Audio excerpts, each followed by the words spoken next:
I think it's safe to say that prior to UFC 252, pretty much everybody was starting to take notice of Sean O'Malley.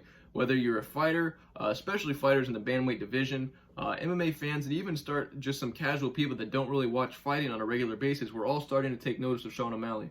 If you're a young fighter, you know, looking up to people and saying like, oh, I want to be like this person or this person, I feel like a lot of people, if you're looking at someone, you want to be like, oh, I want to be like Sean O'Malley. He kind of has that Conor McGregor flair. He's got the hair, he's got the following, he's got the superstar flair, he's got the viral knockouts, and he was pretty much the talk of the sport in terms of young up and coming prospects. And all of this basically came to a screeching halt on Saturday, UFC 252, when he got finished by Marlon Vera. And after that fight, there was basically two different narratives. The first narrative kind of being that Chito basically got lucky. Sean was injured, and things probably would have been different if Sean didn't get injured. It was just an unfortunate chain of events. And basically what happened, and it probably shouldn't have happened, but that's just it. That's one thing, and people are also saying, you know, that Sean finally faced someone that's a decent opponent and not just people that are sitting ducks, standing right in front of him, basically trash cans that he can knock out. And Chito was finally that guy that was a decent fighter that basically put him away and showed him what real fighting is like. I believe that both of those are untrue, and I feel like there's this weird middle ground where the truth kind of lies, but it's hard to pinpoint. Because no, Chito did not get lucky with that leg kick. The whole point of fighting is to hurt your opponent to the point where they're incapable of continuing. Basically, all Chito did was kick him in the back of the calf. We don't know exactly what happened. They did do an x-ray. Everything came back clean, so there's no bone breaks. They have to wait for swelling to go down so they can do a CAT scan, MRI, or whatever it is. I don't know, to see if there's some ligament damage. But it looked very similar to, you know, the Cejudo thing, the Michael Chandler thing, where they get kicked in the back of the calf, kind of by the knee, and it deadens that nerve, and they basically just have this weird delayed reaction where they can't really move their foot around. That's basically what it looked like. It looked like Chito Vera, because right after he kicked him, Sean switched stance, hid that leg, and basically was having some trouble moving around. It was pretty evident right after a leg kick. I believe it was like the 250-ish mark, somewhere around there, which is all fair game to Chito Vera. He kicked him and basically hurt his opponent to where he really couldn't continue. Now, we don't know if he could have continued because we didn't really see it going to the second round. Maybe he would have got that feeling back and things would have been different, but we don't know, and that's just fighting. But to also say that Sean O'Malley was fighting trash cans before and was just knocking out everybody because they were sitting ducks, I believe that's untrue too, because Jose Quinones, prior to his fight with Sean O'Malley, I believe was like 4-2, 5-2 in the UFC, which is a pretty good record. Most people don't even do that well. And then Eddie Wineland, former WEC champion, he has a lot of notable wins against good fighters. I can't think off the top of my head. I know he beat Scott Jorgensen, Brad Pickett. There's some other people you can pull up his record and see who he beat. He's beat some legit fighters. He was a WEC champion. No, he's not the same fighter as he was back then. And yes, the game has evolved a lot since then, but that is not to take away from the fighter that Eddie Wineland is. I think it is without question to say that Chito Vera is definitely the toughest fighter that Sean O'Malley's faced, but you cannot say that he finally faced a good fighter and he basically got knocked out because he faced a good fighter. No, he did mess up his leg because Chito did something good, but really it's just that Chito kind of did his thing, and we really couldn't see a full showcase from Sean, so you can't really say that Sean isn't that good of a fighter because you couldn't really see his skill set, but you can't say that Chito got lucky because Chito did something that incapacitated his opponent. So it's in this weird middle ground, but I feel like there's a narrative too that people are not talking about, and that's basically that this Sean losing might actually probably be the best thing for him as a young fighter. But the potential that Sean O'Malley has, losing right now is probably the best thing for him. He's going to have a lot of time now to basically heal up, kind of digest the feeling of losing. I think it's good for Sean to be able to face that adversity, feel that embarrassment, feel what it feels like to come up short, because he's never felt that in his career. Some of you guys are like, well, what are you talking about? He already had basically a layoff to kind of improve and get better back in 2018 when he injured his foot. Had that USADA suspension and all that stuff. Yes, he did, but he wasn't the same fighter that he is now. And in terms of the stardom and the following that he had, yes, he was pretty big from the Contender Series, the Snoop Dogg shout out. I believe he had probably like 300, 400,000 followers before the Teco fight.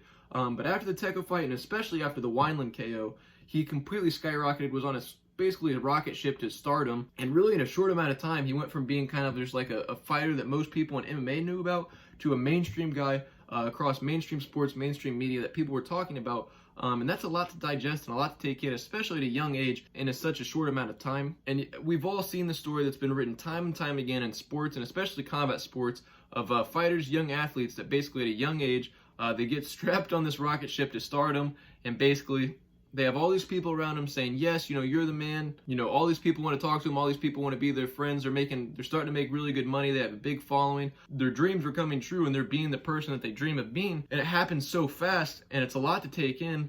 And a lot of times these people kind of get caught up in their own hype. They start drinking their own juice and they start believing their own hype, and it kind of gets blinding, and it can lead you to be very complacent, and it can honestly hinder your growth because you think you're so good. But I'm not saying that's necessarily the case for Sean O'Malley. I'm a pretty big Sean O'Malley fan, but I'm being completely honest. Now, I believe that he's got a good mindset, he's got good people around him, but I do believe he was kind of getting caught up in his own antics, focusing too much on the pizzazz, the aura of the sugar show, making people interested, getting people talking, all that stuff, which is good. You need that. It's how you sell a fight. Everything's kind of good in moderation. I feel like kind of got a little bit too caught up in the whole pizzazz of the like selling everything, which is the mindset you need to have. You need to believe that you're going to go out there and smash this guy and knock him out, but you also really have to focus in on the task at hand. I believe that he probably wasn't as caught up as I'm making it seem, but I believe that is a possibility, and I believe that there could have been a little bit of that, where he kind of just was getting caught up in his own hype. But I do believe it teaches you a lot in terms of how to deal with adversity, because he's never faced adversity like this before, in terms on a professional level. You can lose, I mean, he has lost before, he lost in amateur, stuff like that, but it's not the same thing as losing on a pay-per-view, co-main event, your first co-main event on a huge scale like this. The feeling of coming up short, all that stuff is a lot different, and I think it's good to learn to deal with this now as opposed to learning to deal with it a lot later, because you see people that are undefeated, they go undefeated, they go all the way up, win the belt, and then they'll lose as a champion, and it really knocks their confidence. They have a really hard time recovering from that, and they just go on losing skids after that. I can't think of a lot of fighters off the top of my head right now. The only one that really comes to mind that's really notable is Renan Barão, because I feel like there's a certain pressure when you're undefeated. You're that guy everyone's talking about. You're smashing everybody. Then you finally lose. There's like a pressure that's kind of lifted off of you, and it's kind of hard to replicate that motivation and drive to keep those things going once it's gone.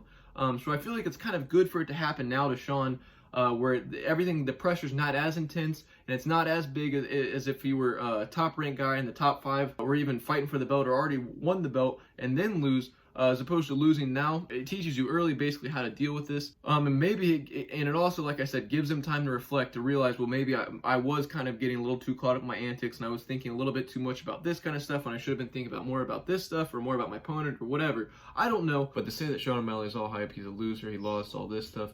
Yes, he did lose on paper, he lost in the fight. On record, he did lose. If he takes his loss for what it is, and gets something out of it, I think that's a win. And the way that he can flip this around in his career, only time will tell. But I don't think this is a concrete loss for Sean. If anything, it's up to him to make this a win. And I'm not worried about his potential to stardom in the future because of losing to someone like Chito Vera, who really wasn't ranked, all this stuff, talked all this smack and then lost. I don't believe it's going to affect him, because we know how MMA fans are. We know the short-term memory that MMA fans have. He comes back, knocks one person out, two people out. People are going to be talking about him again like he was the same person he was before UFC 252. A great example of that is Cody Garbrandt, the guy that Sean O'Malley's been going back and forth with. Cody Garbrandt is 1-4 in his last 4 fights, lost by like 3 knockouts in a row, wins 1 fight, and now he's fighting for the title. So it just goes to show that it really doesn't matter. It's only relevant because it happened recently. Give it some time. He's going to heal up. He'll come back. He'll knock some people out, and things are going to be back to normal. This is probably best case scenario for him, and this could even be a great setup to a potential rematch in the future to really find out, did Chito get lucky, or is Chito really just better than Sean? We don't know. That's the beauty of fighting. I think it's safe to say that none of us really know what we're talking about. None of us are really right. And I think only time's going to tell. I hope you guys did enjoy this video, though. Please be sure to like, comment, subscribe, share this video. If you guys have any ideas of future videos you guys want me to do, please leave it down in the comment section below. I appreciate all the feedback I can get. And like I said, share this video. I'm really trying to grow my channel, make something out of this. So if you guys did enjoy it, please share it. Send it to somebody you know would watch it and enjoy it. And until next time, I will catch you guys later.